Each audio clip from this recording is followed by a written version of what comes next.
जय हिंद दोस्तों। आइए आज के इस वीडियो में हम आपको बताएंगे फीमेल रिप्रोडक्टिव सिस्टम के बारे में, यानी मादा जनन तंत्र के बारे में आपको बताएंगे कि फीमेल रिप्रोडक्टिव सिस्टम क्या होता है। तो सबसे पहले हम इसके प्रत्येक पोर्शन को, प्रत्येक भाग को डिस्क्राइब करते हैं। इसके अंतर्गत कौन कौन से इसके महत्वपूर्ण पार्ट आते हैं। तो जो इसका हम डिफिनीशन जानते हैं क्या होता है। यह जनन तंत्र स्त्रियों की श्रेणी यानी पब्लिक भाग में स्थित होता है। क्या होता है? यह जनन तंत्र स्त्रियों की श्रेणी या पौल्विक भाग में स्थित होता है। इस तंत्र के अंदर यानी इस तंत्र में अंडाशय यानी ओवरीज, जो का बार बार किसी न किसी एग्जाम में पूछा जाता है, ओवरीज, अंडवाहिनी यानी फिलोपियन ट्यूब, गर्भाशय, यूट्रेंस, योनि, वेगिना, वाह्य जनांग, आउटर जेनिटल्स शामिल हैं। मादा जनन भी इन सभी लैंगिक अंगों की स्थिति को निम्न द्वारा दर्शाया गया है या दिखाया गया है। तो आपको हम दिखाते हैं आपको मादा का। तो देखिए, अभी हमने बताया कि प्रत्येक अंडवाहिनी इसके बारे में हम डिस्क्राइब करेंगे, फिर आपको इसको समझाएंगे। तो सबसे पहले हम इसके बारे में पूरी डिटेल से जानते हैं कि मादा जन्म तंत्र क्या होता है, फिर इसके जो है लैंगिक अंग क्या हैं, फिर जन्म तंत्र यानी सिस्टम के बारे में हमें पढ़ना। तो सबसे पहले हमें ओवरी के बारे में जानना है। किसके बारे में जानना है? ओवरी के बारे में, यानी अंडाशय के बारे में आपको हमें बताना है। तो यह माता का प्राथमिक लैंगिक अंग होता है। क्या होता है? यह माता का प्राथमिक यानी पहला भाग होता है जो अंडाशय, यानी कि इस क्वेश्चन में ये दिया रहता है कि इसका साइज पूछा रहता है। तो प्रत्येक अंडाशय 3 सेंटीमीटर लंबा, 2 सेंटीमीटर चौड़ा और 1 सेंटीमीटर मोटा होता है। दोनों अंडाशय उदार गुहा है।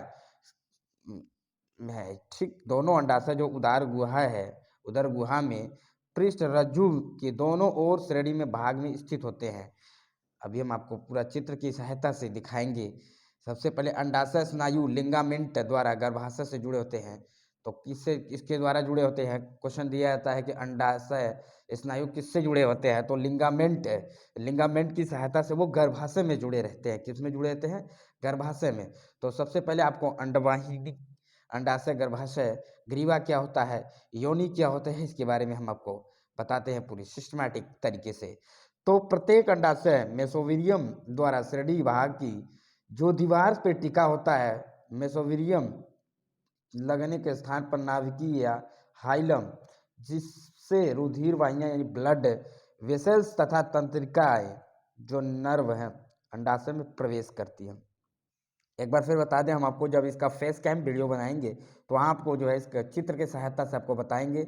आपको ये भी बता दें कि अंडाशय के द्वारा जो मादा हार्मोन्स है, एस्ट्रोजन तथा प्रोस्टेजोन, क्या एस्ट्रोजन तथा प्रोजेस्टेरोन तथा अंडाणुओं का निर्माण होता है। जो ओवेन का निर्माण होता है वो अंडाशय के 3 परतों द्वारा घिरा रहता है। कौन कौन से? सबसे बाहरी परत जो है जिसे हम पोरिटोनियम कहते हैं। क्या कहते हैं? पोरिटोनियम कहते हैं।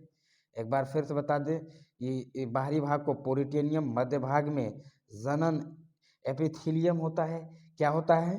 तो जलम एपिथीलियम होता है। और सबसे आंतरिक जो होता है ट्यूनिका एल्यूजिनियम। क्या होता है? ट्यूनिका एल्यूजिनियम। चलते हैं अगले। और इन परतों से घिरा अंडाशय का आंतरिक भाग जो स्ट्रोमा या पीठिका कहलाता है। हिंदी में पीठिका कहते हैं, इंग्लिश में जो है स्ट्रोमा कहते हैं। जो 2 प्रकार के होते हैं। कौन कौन से 2? एक बाहर की तरफ स्ट्रोमा जो कोर्टेक्स या पिठिक वलकुट, या अंदर की तरफ जो स्ट्रोमा मेंडुला होता है जो पिठिक माध्यांश में होता है। नेक्स्ट, स्ट्रोमा कार्टेक्स में अंडाशय पुटिकाएं में पाई जाती हैं। नेक्स्ट, अंडवाहिनी और फैलोपियन ट्यूब, जो फैलोपियन ट्यूब है उसे किसमें कहते हैं, वो कहाँ पाया जाता है? तो फैलोपियन ट्यूब जो है यह मादा जनन के प्रत्येक अंडाशय में एक लंबी कुंडलित नलिकाएं निकलती है, जिससे अंडवाहिनी, डिंब वाहिनी और फैलोपियन ट्यूब कहा जाता है। फैलोपियन ट्यूब की साइज जो कई बार पूछा जाता है तो यह 10 से 12 सेंटीमीटर लंबी होती है। इसमें इसकी नलिका के 3 भाग होते हैं। कौन कौन? कीपक होते हैं, तुम्बिका होती है, संकीर्ण परत होते हैं। अब बात करते हैं कीपक की। कीपक जो है भाग अंडाशय को घेरे रहते हैं। इस पर अंगुली नुमा उभार रहता है जिसको झालट या फिम्बरी यानी फिम्बरी कहते हैं। अंडोत्सर्ग के दौरान निकलने वाला अंडाणु जो फिब्री के द्वारा ग्रहण करता है। अब बताते हैं हम एम्बोफुमा क्या होती है, यानी तुम्बिका क्या होती है। कीपक और या इन्फर्डिबुल्म से जो जुड़ा चौड़ा भाग होता है तुम्बिका या एम्बोफुला कहलाता है। संकीर्ण पथ जो है तुम्बिका या एम्फुला के आगे जो संकरा भाग है, अभी आपको दिखाएंगे, यह संकीर्ण पथ कहलाता है। यह जो है संधि स्थल पर ही निषेचन की प्रक्रिया, इसी में जो है सारे निषेचन होते हैं। अब गर्भाशय क्या होते हैं, उटरस क्या होते हैं, तो जो श्रेणी गुहा है के मध्य पेशियों से बना थैलीनुमा गर्भाशय होता है। ये उल्टी रखी नाशपाती के आकार का होता है। कैसे, आपने देखा होगा नाशपाती जो घर में रहते हैं या फलों में आते हैं, तो उसके उल्टा साइज का होता है। ठीक है, अभी इसकी ये संरचना होती है जिसमें भ्रूण का विकास होता है।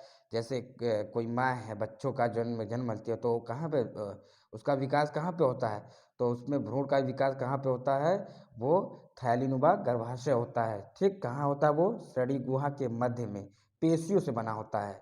ठीक, इसकी 3 भित्तियाँ होती हैं। सबसे बाहरी भित्ति को परिगर्भाशय या पेरिट्रियम कहते हैं, मध्य में जो है मायोट्रियम कहते हैं, और सबसे ऊपर एंडोमेट्रियम कहते हैं। चलते हैं, आइए मादा के गर्भाशय के 3 भाग कौन कौन से हैं।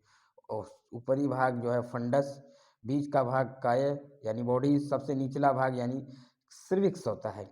गर्भाशय का ग्रीवा जो है सर्विक्स भाग एक नलिका में खुला है जो योनि जो वेजिना कहलाता है। ग्रीवा में होने वाले कैंसर को सर्जिकल कैंसर कहते हैं। अब बात करते हैं वेजिना की। यह लगभग 7 से 10 सेंटीमीटर लंबी एक नलिका होती है जिसके द्वारा शुक्राणुओं को ग्रहण किया जाता है, इसलिए इसे मैथुन कक्ष क्या है, हम इसे मैथुन कक्ष भी कहते हैं। इसका निचला भाग जो है शरीर के बाहरी भाग से खुला रहता है जो बाह्य जनांग बनाता है। ठीक, आप इस संरचना देख रहे हैं, पूरी संरचना जो है हमने जिसमें पूरी बताया है कि कहाँ वृक्क के सारे सिस्टम के बारे में हमने एक एक डिस्क्राइब कर रहे हैं। आइए हम चलते हैं, जो बाह्य जननांग है, ओवर सेक्स ऑर्गन है कौन कौन से हैं। स्त्री की बात करते हैं तो स्त्री के बाह्य जनांग में योनिमुख यानी वेजिनल और ओरिफिस, जघन शैल, दीर्घ गमोष्ठ, लघु भगोष्ठ तथा भगवसेफ में जो सम्मिलित होते हैं, इन सभी को सम्मिलित रूप से भी भाग को कहा जाता है। और सबसे बड़ी चीज़ ये जो फीमेल रिप्रोडक्टिव सिस्टम है, इसके जो लैंगिक अंग है कौन कौन से हैं, जैसे सहायक ग्रंथियाँ कौन कौन सी है, तो स्त्रियों में सहायक ग्रंथियों को स्तन ग्रंथि या बर्थोलिन ग्रंथि, स्केनिंग ग्रंथि, पेरिनियल ग्रंथि या रिक्टल ग्रंथि भी सम्मिलित है। तो स्तन ग्रंथि के बारे में हम बता दें कि ये श्वेत ग्रंथियां जो है का रूपांतरण होती है, ये नर में भी पाई जाती है, लेकिन उसमें यह अवशोषी अंग के रूप में होती है। जो नर में पुरुषों में पाई जाती है वो अवशोषी के रूप में पाई जाती है। आपको इसको बिल्कुल दिखाई दे रहा होगा, आपको फिगर के साथ हम आपको समझाने का प्रयास कर। प्रत्येक स्तन का स्तर ग्रंथिल तक 15 से 20 स्तन पलजियों से विभक्त होता है। इसमें कोशिकाओं का गुच्छा होता है। ठीक है, इसके बारे में आप पूरी डिटेल से पढ़ेंगे। इसमें पूछता है तुम्बिका की जो साइज होती है 15 से 20 दुग्ध वाहिनी द्वारा स्तन के बाहर को निकालती है। ठीक है, स्त्रियों में ये पाई जाती है। एक कमेंट सेक्शन में कमेंट आया था कैंडिडेट का, जब हम एनडीए के क्वेश्चन में बायो का क्वेश्चन आया था तो उसमें हमने बताया था, तो उसमें उसने कहा था कि सर ये दुग्ध वाहिनी जो है कितने स्तनों से बाहर निकलती है। मतलब उसमें पूछा था कि पुरुषों की स्तन और स्त्रियों के स्तन में जो है सर भिन्नता का कारण क्या है, तो उसमें जो है यही चीज़ होती है, यही चीज़ इसको बताया गया है। स्कैन ग्लैंड के बारे में, बर्नोल्फी ग्लैंड के बारे में आपको बताया गया है कहाँ कहाँ पाया जाता है। तो कैसा लगा वीडियो, कमेंट ज़रूर करें। यदि चैनल पर नए हैं तो प्लीज़ सब्सक्राइब लाइक कमेंट करें, और इसका पीडीएफ हमारे टेलीग्राम चैनल पर पड़ा है, वहाँ से भी डाउनलोड कर सकते हैं। वीडियो देखने के लिए आपका बहुत बहुत धन्यवाद।